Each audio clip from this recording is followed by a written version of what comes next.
Hey there, welcome to School of Emo, the podcast where we dive into the world of emo, pop punk, and everything in between. If you've ever found yourself in your car screaming the lyrics to Taking Back Sunday, wearing way too much eyeliner in the early 2000s, adding a buckle or a chain to every outfit you've put on, you are in the right place. I'm Erin Judge, and each week I will be your fellow student, guiding you through the music, the culture, and the history that shaped an entire generation of angsty teens. I am not the teacher of this school. I am a fellow student, here to learn alongside you and from you. Together, we will cover a lot of information that doesn't really matter, but will remind us of the days of stalking MySpace channels and getting lost in chat rooms. So connect your dial up, turn on your webcam, and let's go to School of Emo.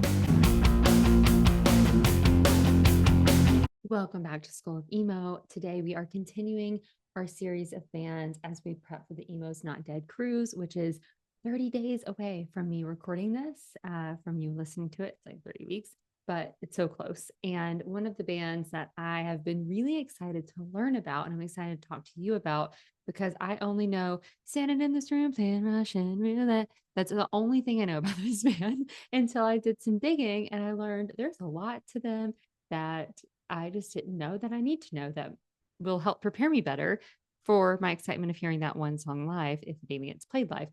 That is Escape the Fate. And of course, we will be talking about Ronnie Radke, but let's go back 2004 in Vegas. Kind of interesting, right? We don't see a lot of these bands come out of Vegas, but Las Vegas, Nevada, a city that was already known for excess, temptation, bad decisions, kind of fits for the band. And we have our original lineup: Ronnie Radke on vocals, Robert Ortiz on drums, Max Green on bass, Monty Money on lead guitar, and Omar Espinosa on rhythm guitar. This band pretty quickly was able to build buzz within their local scene. And the reason is that, they were perfectly timed with their style of blending kind of this metalcore kind of aggression with emo theatrics, more of a pop kind of hook vibe for that mid, 2004 to 2005 era. This was like unique enough, but it was kind of where the scene, the emo space was going. And they like perfectly fit themselves in there. We also can't, and we will continue to talk about this most of the episode, but Ronnie Radke's style, the image, the performance style, like it just perfectly placed within this scene. So the band very quickly started making a name for themselves. And as luck would have it, in 2005, they won a local radio competition that was judged by My Chemical Romance, who was the top of the game at the time. And that win led to studio time for the band and eventually a deal with Epitaph Records. And so, right out of the gate, Escape the Fate is positioned as a scene band to watch. They were sort of promoted by one of the biggest names at that time and thrown into the scene with a lot of expectation. So, primed and ready, a little bit of a leg up from some of the bands that took a little longer within like the DIY space of the scene. Some fans do believe that My Chemical Romance's early support helped Escape the Fate and industry attention, and that the scene was kind of, it was like a blessing for them, which I think is true. Like there's a lot of preparation, like they wouldn't have been able to hold the attention if they weren't good enough. But having that type of, again, leg up, that push really helped them be a name sooner. And what's interesting as we get through their story is like, what would have been for the band if they hadn't have had that? Like, would they have even survived and be a band today? Like, I don't know. It's interesting to think about the possibilities. So a year later, after this radio contest, like they've been creating music, got their self, known a little bit. 2006, they released their debut album, Dying Is Your Latest Fashion. Became an instant classic in this space. This gave us songs like Situations, The Webs We Weave, and Not Good Enough for Truth and Cliche, which dominated MySpace profiles, Warped Tour playlists, burned CD mixes everywhere. These were songs that were very much emo, very much scene, and were kind of anthems that people were screaming, putting on their, little away messages, all the sorts, everything that was great about that time. Ronnie Radke's voice was also the key centerpiece. It was theatrical, melodic, talky, emotionally raw, very perfectly placed within the scene at that time. And a quote from him early on, leaning into his style, he said, "I wanted to be different. I didn't want to sound like everyone else screaming." So he did. He took his own kind of path in that.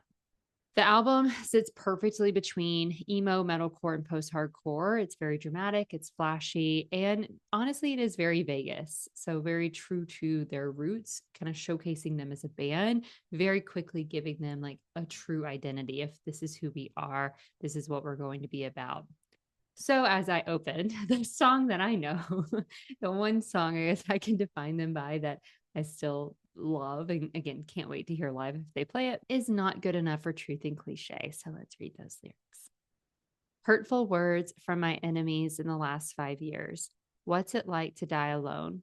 How does it feel when tears freeze when you cry? The blood in your veins is 20 below. Sitting in this room playing Russian roulette, finger on the trigger to my dear Juliet. Out from the window, see her backdrop silhouette.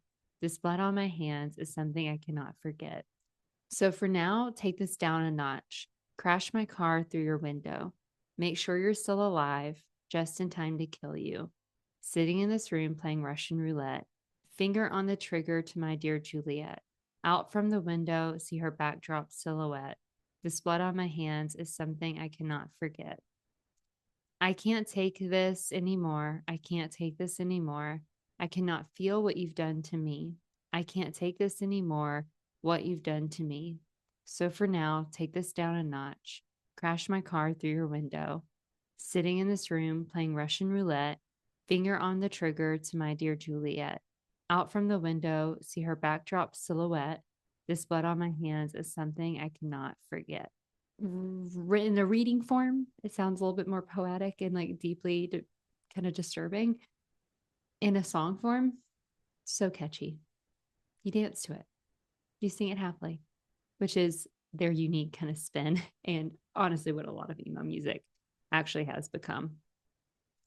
So during this era, kickstarted right away, fans latched on to Ronnie's persona, the villain, rock star, kind of anti-hero, misunderstood vibe. And that image becomes inseparable from the band.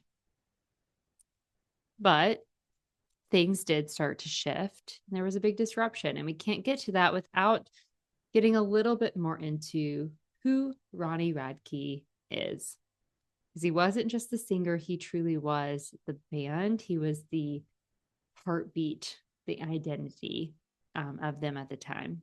He was outspoken, volatile, magnetic, and frequently in trouble.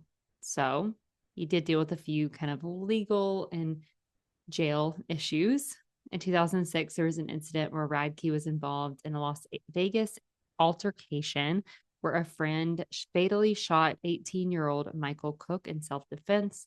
Ronnie did not face any legal charges to this. Like, he was not responsible for this. It was self-defense. So the friend was also not responsible, but it was a tragic incident and something that he was a part of, which leaned into his reputation because, again, he was already making a name for himself in the scene at that time when all of this was happening.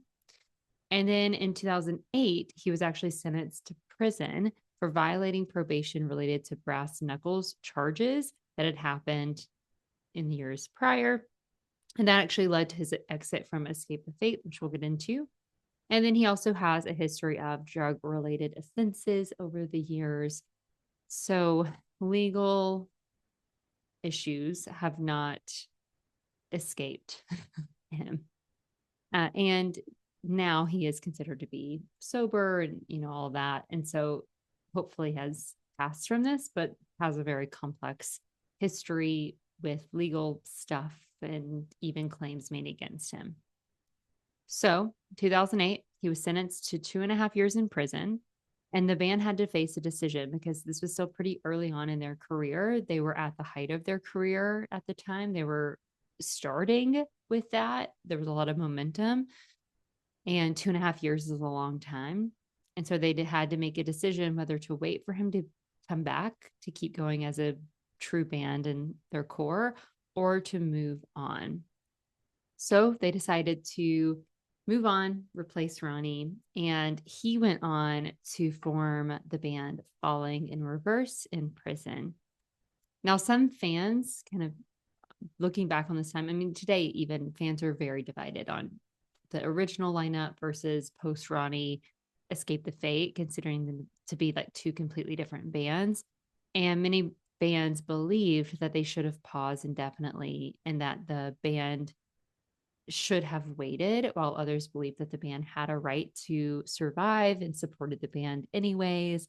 Obviously, Falling in Reverse has become a huge band as well. So Ronnie has continued to see success, but would that success have been as closely tied to Escape the Fate as it has been tied to Falling in Reverse if they would have waited on him? Like, there's so many possible scenarios, but they did what they had to do with the information that they had available. And it was just the situation itself and what had to be done during that. So when they parted ways with him, they announced Craig Mabbitt, formerly of Bless the Fall, as their new vocalist. This is one of the most controversial lineup changes in scene history because fans split up into camps. Escape the Fate died with Ronnie, Craig saved the band, totally different bands, can't even compare the two. Everyone had their own opinions and continue to have those even today. You may have those. Please share them. And whenever Craig was, in an interview early on this time with this replacement that he said, I wasn't trying to replace Ronnie. I was trying to help the band move forward. And in 2008, they did just that, quickly releasing The War Is Ours, which is the first album without Ronnie. And this was a heavier, darker, more metalcore leaning sound. That's what Craig brought to the band. So less of the poppiness, less of the theatrics, but more of that heaviness and kind of more in the metalcore space. There was also a little bit more polish to it, likely because of just increased production, the band growing like most have done.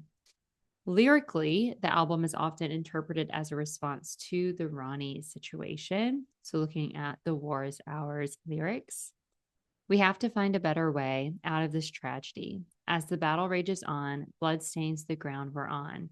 My ears hear only screams. Brave soldiers are dying. One Spartan stands alone and shouts, this war is ours. Yes, I will see you through the smoke and flames on the front lines of war. We have to find a better way, and I will stand my ground until the end, till we conquer them all. We have to find a better way. Through the fire and the flames, a sea of dead drives men insane. We march the fight into the cold. This is as far as it will go. The battle ends on top of here. This is where we conquer fear. On blackout armed with our swords, the war is ours. Yeah, the war is ours. Yes, I will see you through the smoke and flames on the front lines of war. We have to find a better way, and I will stand my ground until the end, till we conquer them all. We have to find a better way. So, with Craig fronting the band, Escape the Fate enters a full new chapter, releasing albums like self-titled Escape the Fate in 2010, Ungrateful in 2013, Hate Me in 2015. And this pushes the band even more towards a modern metal sound, which is still aggressive, but a little bit more radio friendly and emotionally direct versus more kind of poetic and mysterious. The band sees some commercial success, but the shadow of Ronnie never fully disappears. And their first album still is their most successful, even at that point. Meanwhile, Ronnie Radke does go on to launch Falling in Reverse and releases music written partially while he was still incarcerated.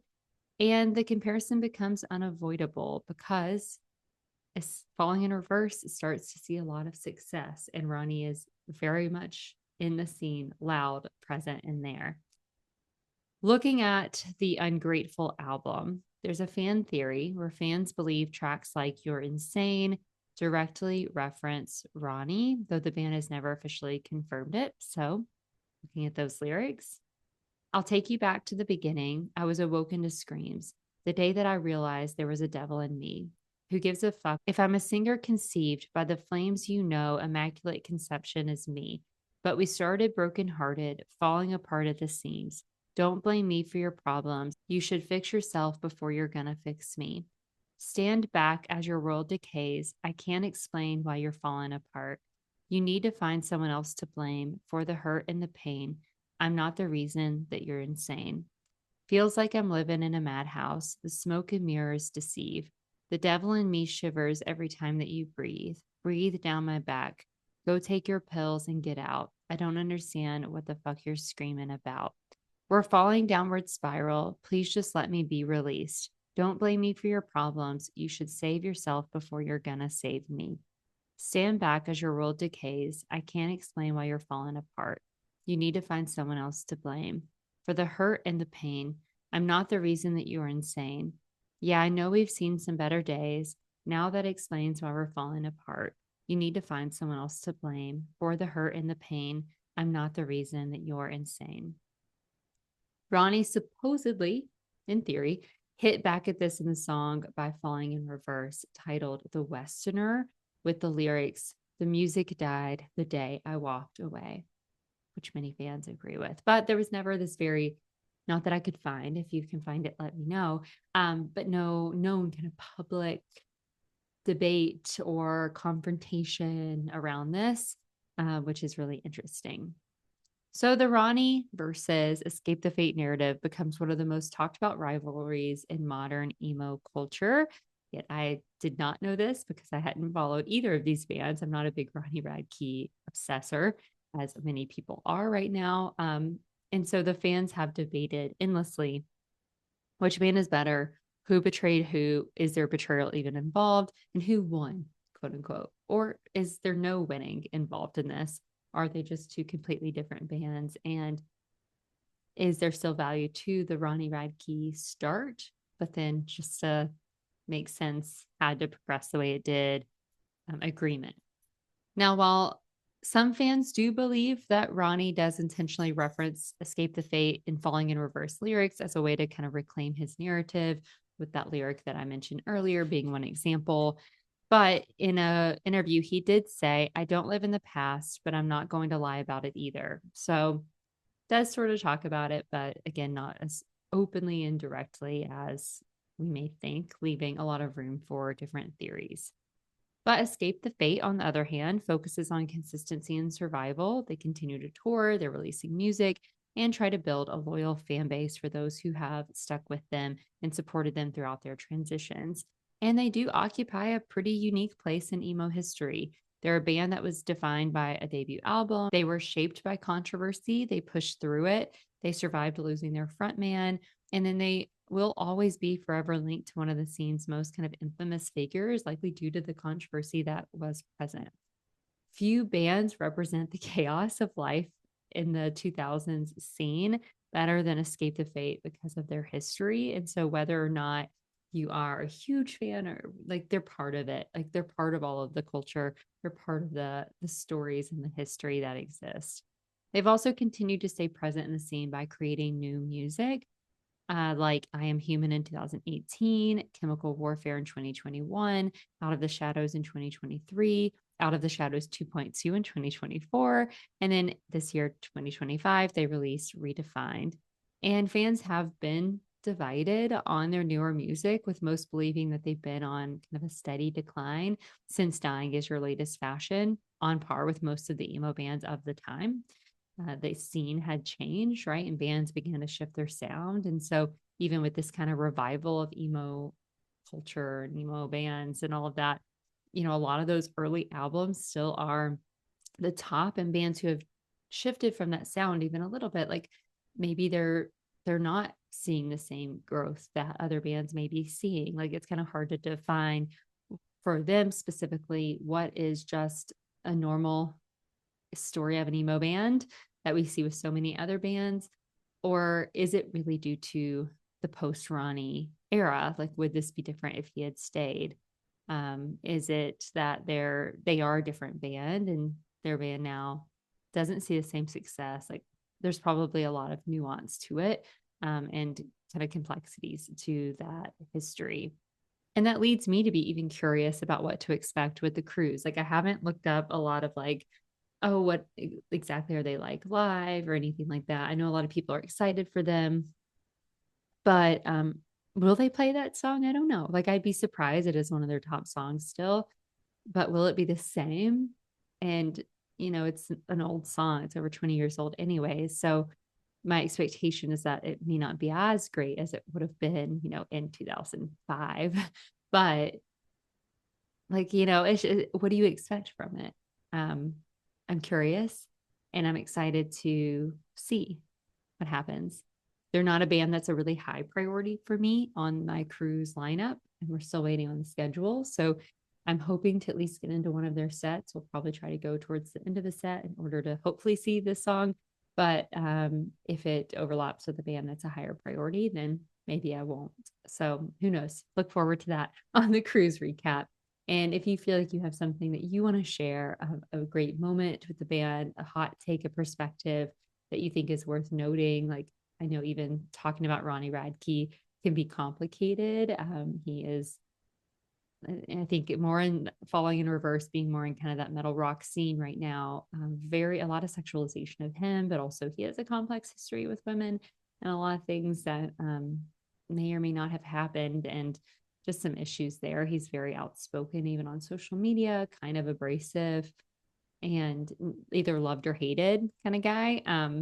And so even with that in mind, it's like maybe some people like Escape the Fate without him because there's a lot of chaos and drama to the band because of his departure, but separate from him, there's not as much, right?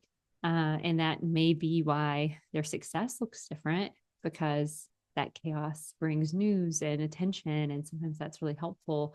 But in some other ways, like those are also hard bands to fully support, like we see with a brand new or something like that, right?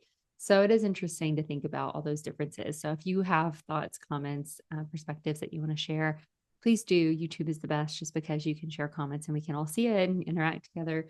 I'd love that. And if you want to come on the podcast and talk about this, another person that you feel like is noteworthy in the scene that we need to talk about, a piece of history in the scene that you think we need to talk about more in depth, then go to show notes. You see my email address. Email me. Would love for you to come on the podcast and talk about it and share some of your stories. Next week, we are going to continue our cruise prep. We have a couple more bands that we'll get into before the cruise officially kicks off. And then we will be doing a cruise recap at the very end of January when the cruise is done. And then we'll start diving in maybe into some songs or different people, maybe some more band deep dives. So many potential things to look forward to in 2026. So your homework this week is to go listen to Dying Is Your Latest Fashion, and then go listen to the first album with Craig, The War Is Ours, and just note the differences. See what you think. Form your own opinion without those people in mind, right? No tie to the people, the frontmen. If you already don't have that perspective, just listen to the songs, the sound. Which one do you like better? Figure that out for yourself. And then I will see you in our next class.